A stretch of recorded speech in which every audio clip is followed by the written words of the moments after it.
Hi, welcome to Building Your Personal Brand. We're so glad to have you with you today. My name's Katie Reynolds, and I'll be your host. I'm in the marketing department here at LaSalle Network. LaSalle Network is a leading staffing and recruiting firm headquartered here in Chicago, and we specialize in accounting and finance, call center, customer service, administrative, HR, marketing, tech, and executive search. Today, I'm so excited to introduce you to our founder and CEO, Tom Gimbel. Since founding LaSalle Network 17 years ago, Tom has become a nationally recognized expert on company culture, hiring, organizational structure, and job search strategies. He's interviewed thousands of candidates and he's worked with thousands of companies, so he knows what makes a candidate stand out and how you can make a lasting impression.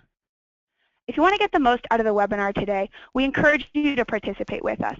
If you have any questions, feel free to use GoToWebinar to ask them, or you can tweet at us at LaSalle Network or at Tom Gimbel. We'll collect all the questions and we'll answer them at the end.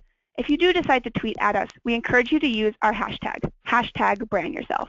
We'll send out the recording after the show is over, and we hope you enjoy. I'll turn it over to Tom now. Oh, give me one moment. It looks like we're having a few audio difficulties here with Tom. We'll bring him on in just a moment. In the meantime, you can take a look at our agenda. We're going to go over what a personal brand is, what you're looking to achieve with your personal brand, finding out what you're good at and what makes you different, as well as crafting your elevator pitch and creating your brand online. We'll see if we're going to get Tom on the line here. One moment. Perfect. Thanks, Katie. Glad to be with everybody. Sorry about that small technical difficulty. We're going to talk on a few things. Actually, you guys missed everyone missed my opening about the Chicago Cubs. So being a big Cubs fan, if they can change their brand and their perception in the marketplace from being lovable losers to being an aggressive group of young ball players that are in contention for a playoff spot, you can change your brand. And as we look at the agenda, we're going to talk about what is a personal brand. You have to know what you want to achieve, what you're good at, what makes you different, how to craft your elevator pitch, and then creating your brand online. And then lastly, networking. To begin with, what is a brand? The definition is a type of product manufactured by a particular company under a particular name, i.e. a new brand of detergent, or an identifying mark burned on livestock, or especially former criminals with a branding iron. Now this is basic, and you're going to say this is old-fashioned, and I'm going to tell you when you Google brand, this is what comes up right off the bat. Actually, I think I binged brand. And so when you look at this and what the definition historically has been, it's about the product being you, and it's so defined that it was a brand was burned into livestock. And that is how you have to view the length and the duration of your personal brand. It will be with you forever. What is a personal brand? If you look at these two pictures, how you see yourself and how the world sees you may be two very distinct, different opinions. And when you look in the mirror, when you have others look at you, the work product you put out, the relationship you have in your community and your peers is very, very crucial that you can see how others see you. Professional reputation, career growth and promotions,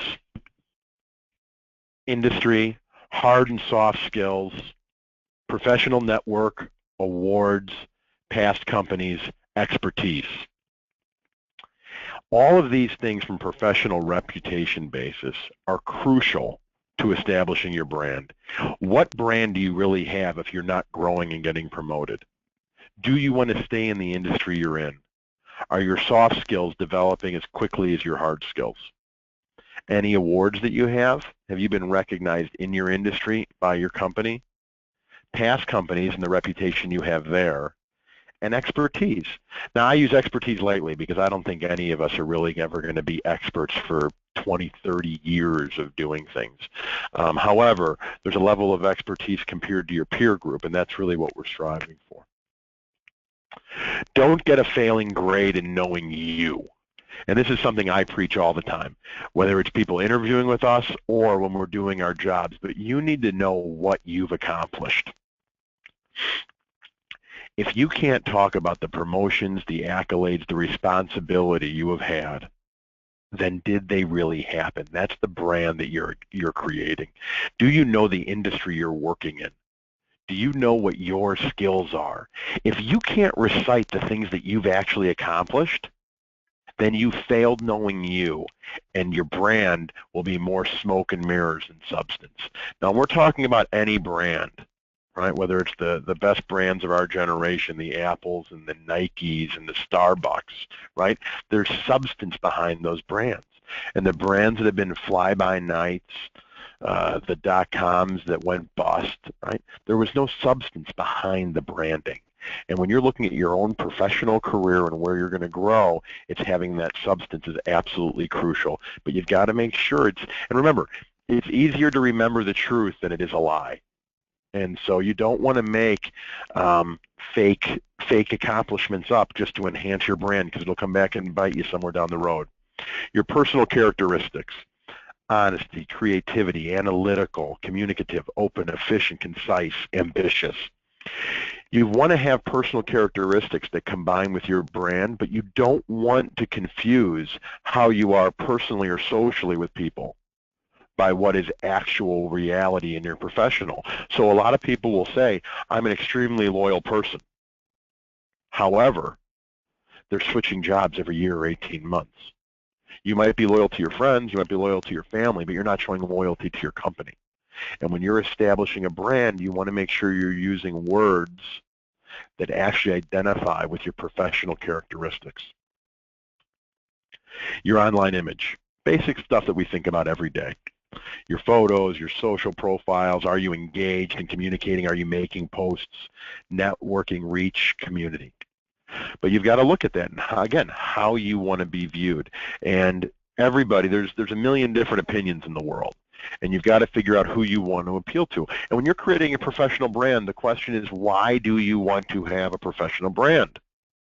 And the reason usually is career growth, monetary growth in your career, making more money, and public perception of what you do and who you are.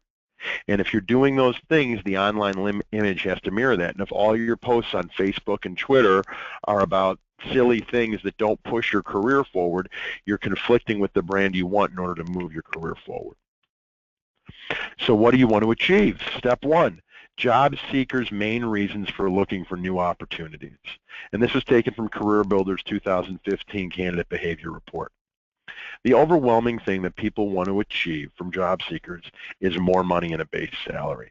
So if that's true, if that's the driver, then your brand has to go towards creating an image backed by substance that somebody will pay you more money for. Secondly, better benefits, which ties into higher base. It should be viewed as one package. Career advancement opportunities directly reflects off of your brand.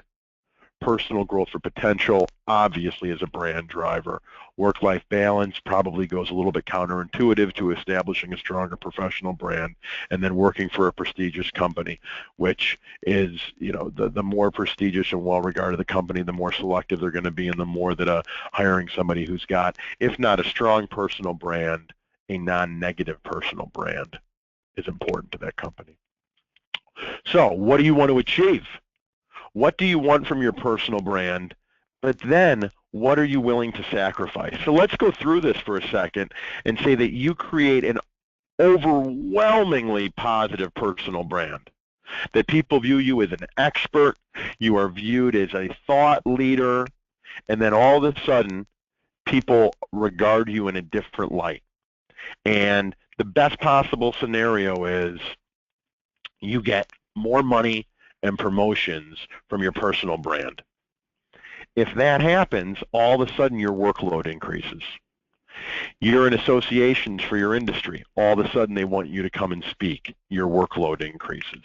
So you've got to ask yourself, if you're creating this personal brand and you're taking on more opportunity, you're getting more responsibility, you're making more money. I had a boss very early on in my career. He said to me, Tommy, you know what happens when you make more money? Higher expectations.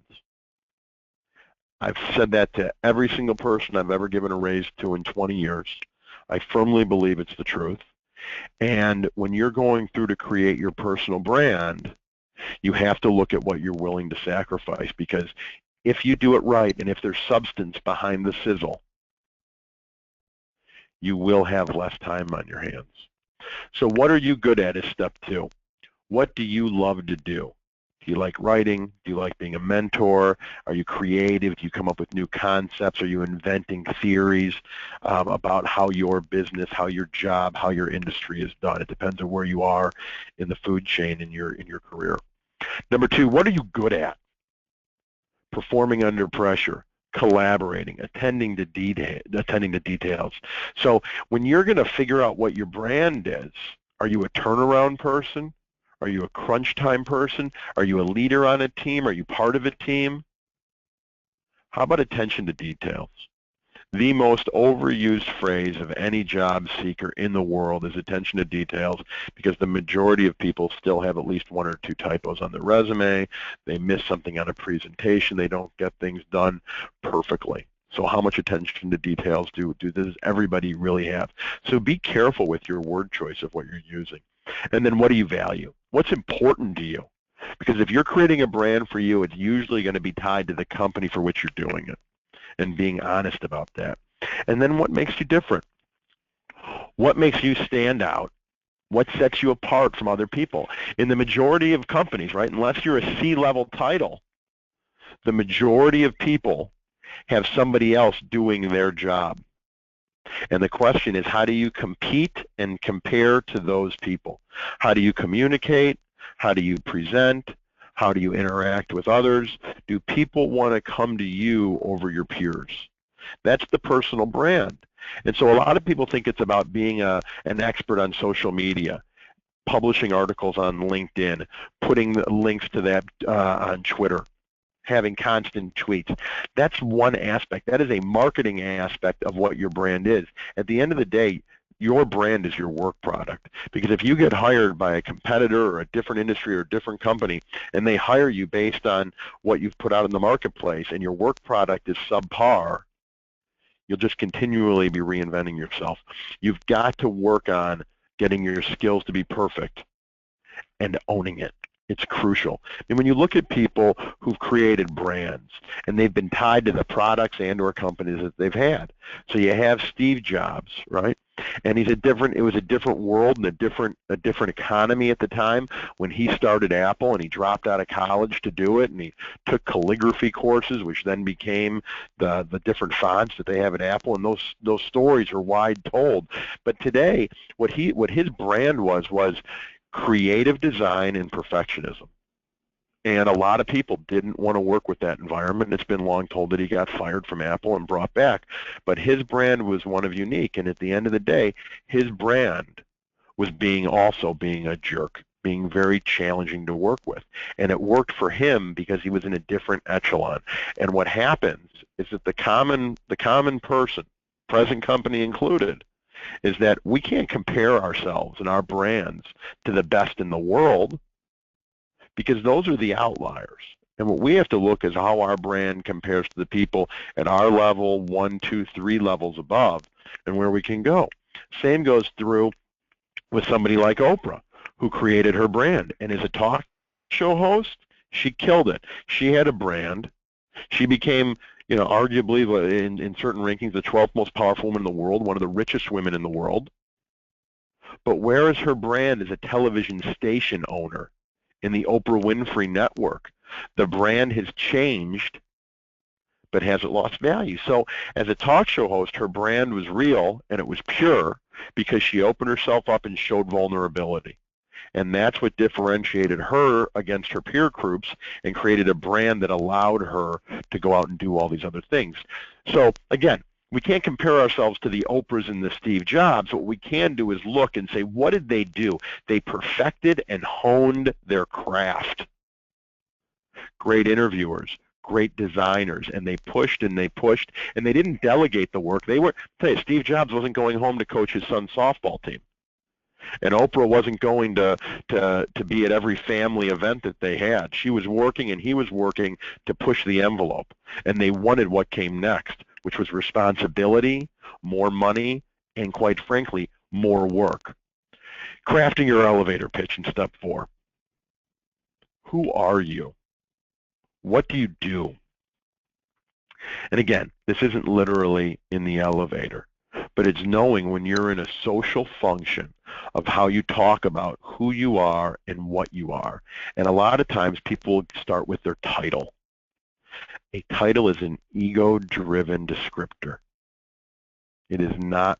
A vice president isn't what you do. A vice president says, I'm high up on the food chain, right? If that's your brand, then great. But if your brand is to be an expert, people will know what level you're at by the company you keep and by the work product you put out, how you carry yourself, and how you communicate. At the end, there's always going to be certain situations where you have to do that, but you're talking about your brand.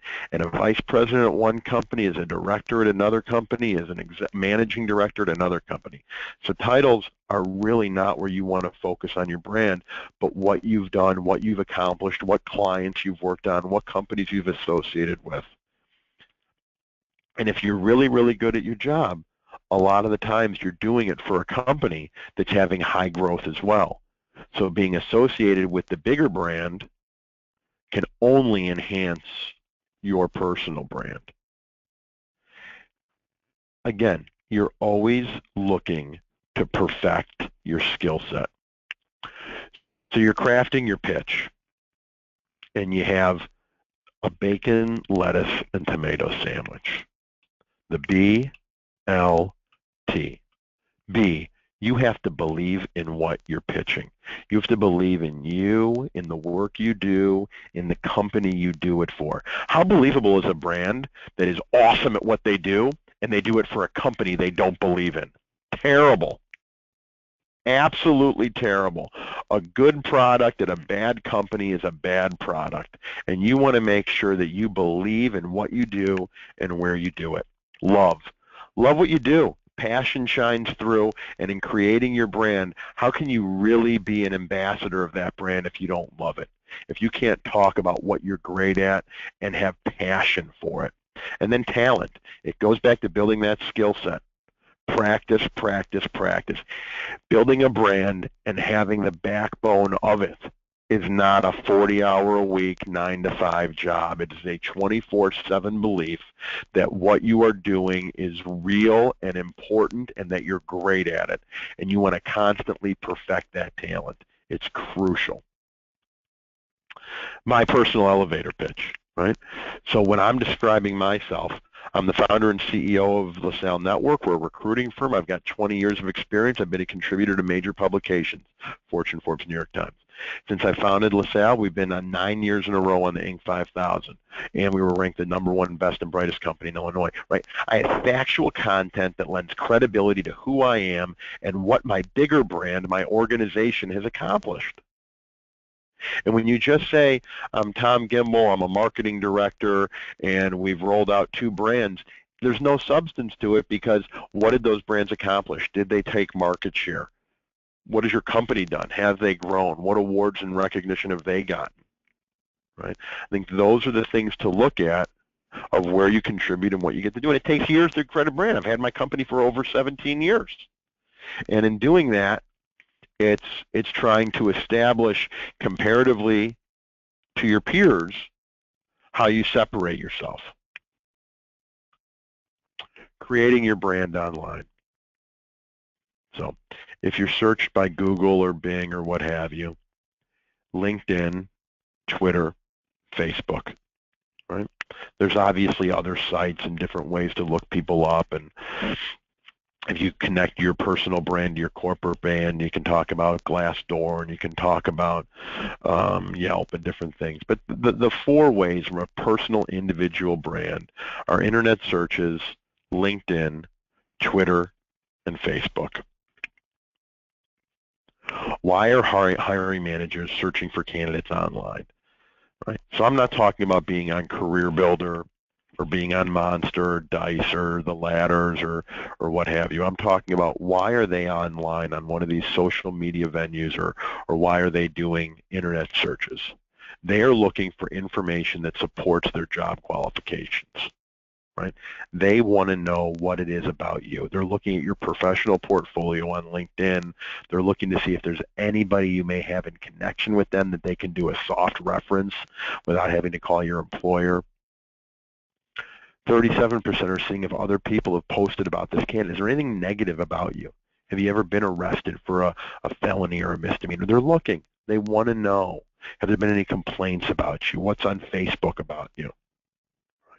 What types of posts do you write? And then lastly, a fifth of all hiring managers are saying they're looking for a reason not to hire you. So when you're creating your online brand, your online image, you've got to have a bigger view and view it. Now, again, you're on this webinar today because you want to learn how to enhance your brand. So to say, you know what, Facebook's personal or Twitter's personal, then you have to block out followers. You're going to have to make it private. Because if you want to enhance your brand, people are looking to see if you're active and what's out there. 56% of managers do a Google search, 55% on Facebook, 48% on LinkedIn. Now this is a terrific source. I think the LinkedIn number is very, very low. And I think the research that is on this from my personal research that we do in our organization would tell you that that number is north of 75% of every hiring manager is looking on LinkedIn. But the reason I put this on there with it only showing 48% is to show you that any brand, any data, there's two sides to every coin. And you have to realize that people are looking at different things in order to find out what sets people apart and who they are. So you have to have your brand online and people are going to look for it. Now the fact of the matter is if you're not writing a lot and it's not getting posted in your blog posts aren't showing your comments, and you could comment on a New York Times article that you read and you have your real name in there, but a lot of people don't want to put their real name, then you're not expanding your brand. But until you get a lot of content, you're not going to Google a lot. So if you don't come up on a Google search, where are they going to look? Then they're going to look on Facebook and they're going to look on LinkedIn. And so it better be very professional looking. So what's already there? So, I put mine up there and to see, and ironically enough, even with me, there's paid advertisements and there's other people, if this would scroll down and the pictures show you that one of the musicians, there's another Tom Gimbel who's a musician in, do you even know what that is, Katie? It's I can't think, but an old 80s band. And I think it's Foreigner. And so, there's different things that come up. Now, usually people realize when they find the guitarist for Foreigner, that's not me. But you never know when it gets to a more common name. Bob Smith and Mike Jones, how many come up and how you can be viewed differently. So you want to make sure that you're getting some content out there. And you also want to make sure if there's anything negative out there. You might have gotten a misdemeanor when you were 18 years old and it's still floating around on online, and you don't want that posted. There may have been a lawsuit that you were involved in. There may have been the sale of a home. There may have been a divorce. There's things that are out there, and you should know how your brand looks, even if you can't do anything about it. Okay, so now we get into what you can really get driving your brand virtually on the internet. And so there's realistic and then there's aggressive. Joining community organizations or events. Are you part of the associations? If you're a board on any association that you live, a community association where you live, a condo association, those show up in public record searches. If you are on the board of your corporate association, if you're in accounting and you're in the Illinois CPA Society and you're on the board for that, your name will come up because they do post press release and search engine optimization. Posting articles you like or books you read. You don't have to be creating content. You don't have to be writing your own. You don't have to be a thought leader. But if you read a great article in Inc. magazine or Fortune or the Wall Street Journal or the New York Times or a trade publication for your industry, and you write a link, you post a link on your LinkedIn account, on Twitter, that'll start to create traction that you're reading things and you're sharing that with your network. And then obviously having a Twitter, a LinkedIn, and a Facebook account. Okay, now for the type AAA plus aggressive achievers, writing for online sites. If you want to have a blog, now you got to remember, once you write it and you post it, it's out there. And so to make sure that you edit it, or that you have somebody who's got really good writing skills and they edit your publications for you, but to write a blog, to have your own blog, to post on other people's blogs, to put comments and articles in major publications, to do letters to the editor, write op-eds for local paper, that will show up. It will, again, create your brand. Now, there's always, to every action, there's an equal and opposite reaction. And you have got to realize that whatever you do, it's now out there for public consumption. So if you go and you start writing things about the school board and about the mayor in your town and whatever else, that's going to show up in your brand, and it can affect you if people don't want people that are that involved. And then we talked about starting a blog if you're really aggressive. The biggest detriment to starting a blog for your personal brand is if you don't do it consistently. That's not necessarily a positive light about where your follow-through is on some of the more creative endeavors. And also, if you're a poor writer, you've got to stay away from doing that, because it's not going to show up as a positive, even though the intent is good. So, again, super aggressive. If you want to take control of your brand, you want your career to grow, and you're envisioning yourself getting to the C-suite in 5, 10, 15 years, to buy your domain name from GoDaddy or Cheap for $20 isn't a bad idea. But again, the majority of people don't do this exercise. However, when you're establishing a brand and you want to have, if you have a portfolio of writing or a portfolio of accomplishments, sales, marketing, and you want to create, for a $2 website on your own domain name that has what you've accomplished, not necessarily a bad thing. You just got to make sure that you manage it and realize that people have access and they draw opinions. LinkedIn for your personal brand. I firmly will say this today, and who knows if LinkedIn will ever change their pricing model, but as long as people can access LinkedIn for free and look you up, it is the #1 thing on the web for people to find you and view your professional accomplishments. And you have got to go into your LinkedIn account as a passive user, not in your own profile, and look at how it reads. I can't tell you how many people have typos in it, have backdated information in it, people who said they were finishing their degree and never finished their degree, and they have it listed incorrectly, and then having a picture from the bar on a Saturday night when the only option you have to represent yourself. And it doesn't have to be professionally taken, it doesn't have to be perfect, but it's got to be something that represents you. And remember, people are hiring you to represent them. It never, ever hurts to come across as very professional in your brand and list what you've accomplished. And then go in and edit it and look at it and make sure that it's representing you the way you want to be represented. Make connections. You've got, it goes up to 500 where it lists actual numbers, and then after 500 plus, it stops. It just says 500 plus. The key is who do you want to have in your network on LinkedIn? So it should be people you've actually met, people you actually know, or people you actually talk to, and build up a good, strong connection, because those people are the ambassadors of your brand. Those are the people that are going to be able to vouch for you and make sure that you have a great brand out in the marketplace. Now, I know a lot of people that they go and ask their network to write recommendations for them on LinkedIn, and there's people who have 25 recommendations. It dilutes it. It looks fake. It looks like you went out there to purely get people to say things so you can market yourself for another job, right? It doesn't necessarily add credibility. To have 3, 4, 5 people that you worked with on big projects, it's great, but it really lends itself to saying you went out and asked for these. There's too many. Facebook, make it professional or make it private. It's really basic. And depending on where you are and what you do, I don't think there's anything bad with somebody having posts on there saying they were at a concert or they were at the bar with their friends, whether they're 55 or 25. But I'm also not every hiring manager, and different people have different expectations.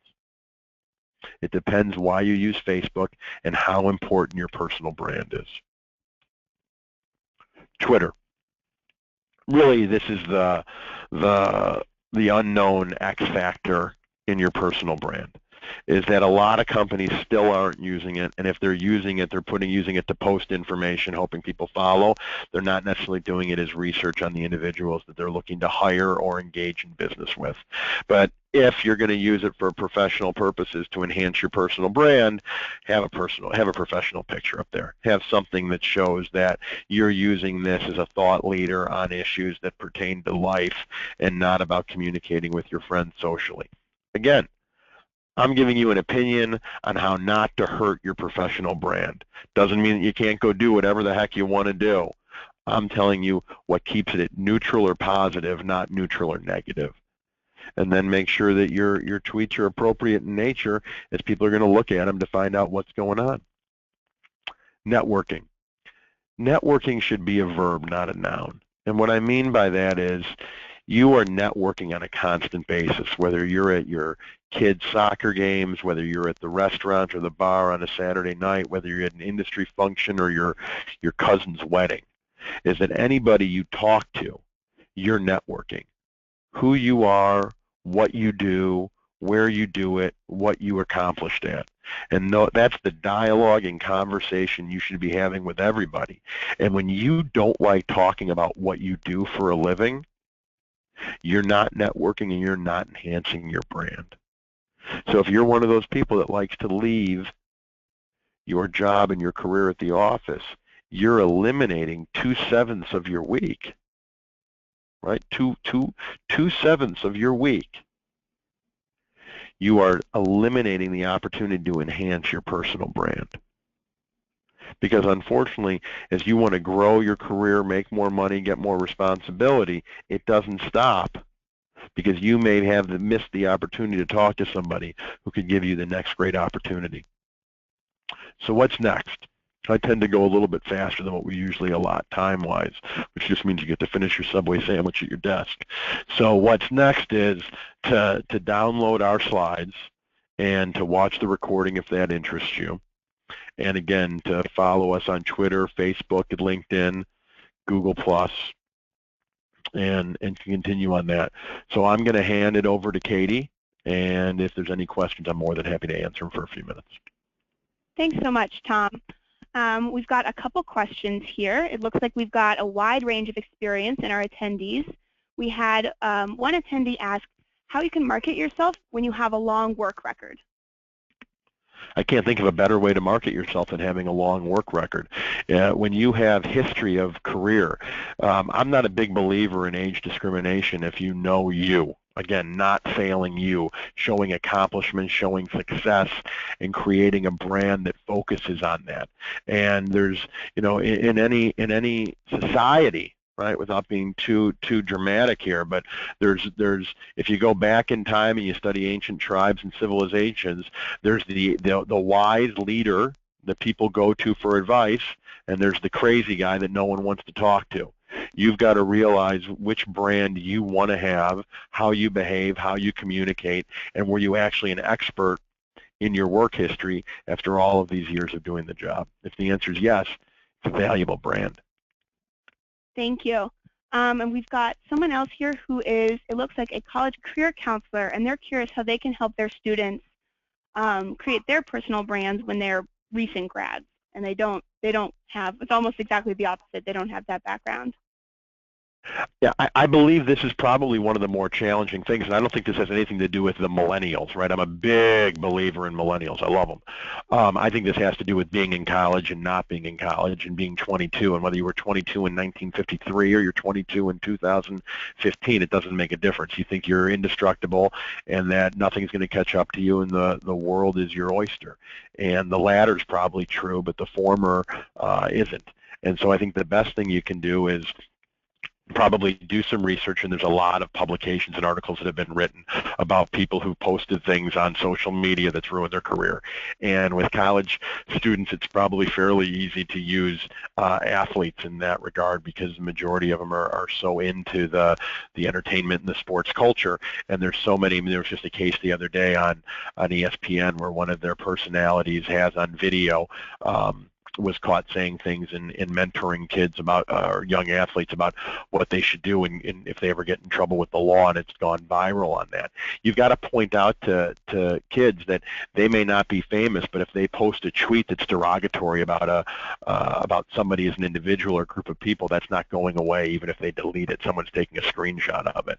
And to keep their Facebook stuff private for people who they're friends with and things along those lines, to start to create, part of creating the brand is eliminating the negative effects of a negative brand. And that's step one, is to use judgment.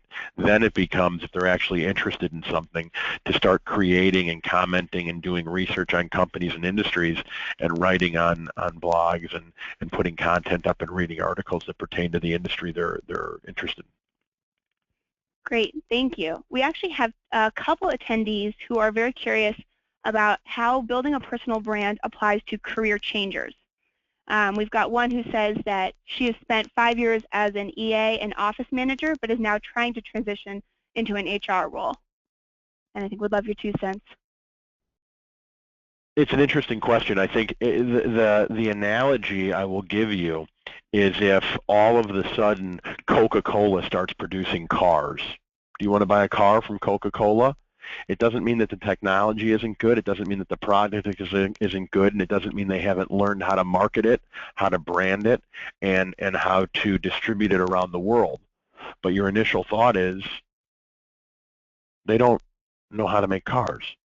And so if you're a career changer, you may have a great work ethic, have great accomplishments, and worked with great people and have a great skill set.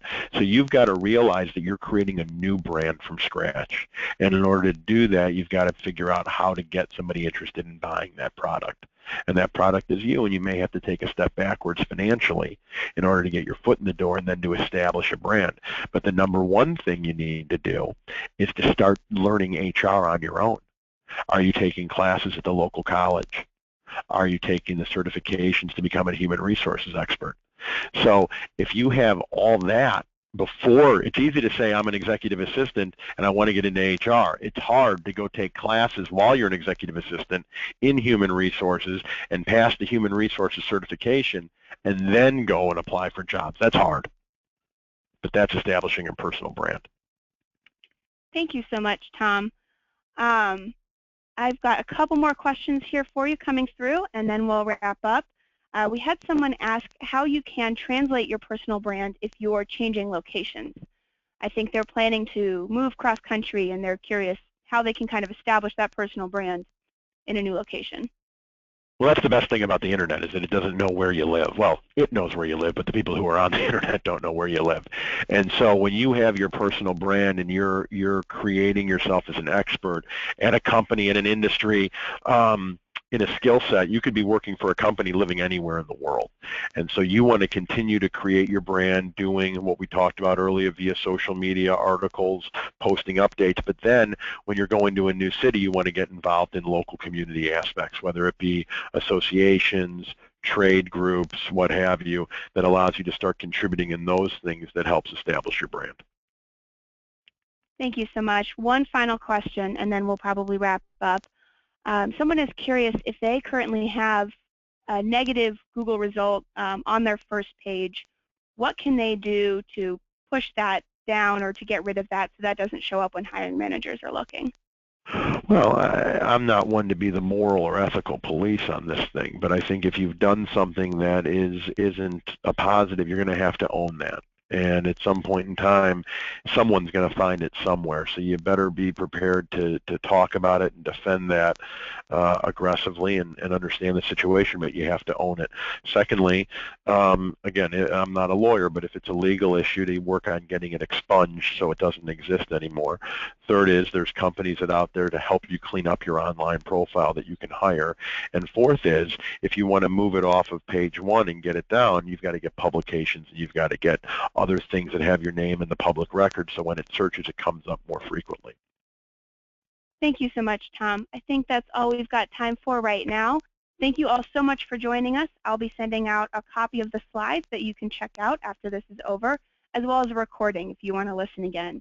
Thank you all so much for joining us. Have a great day.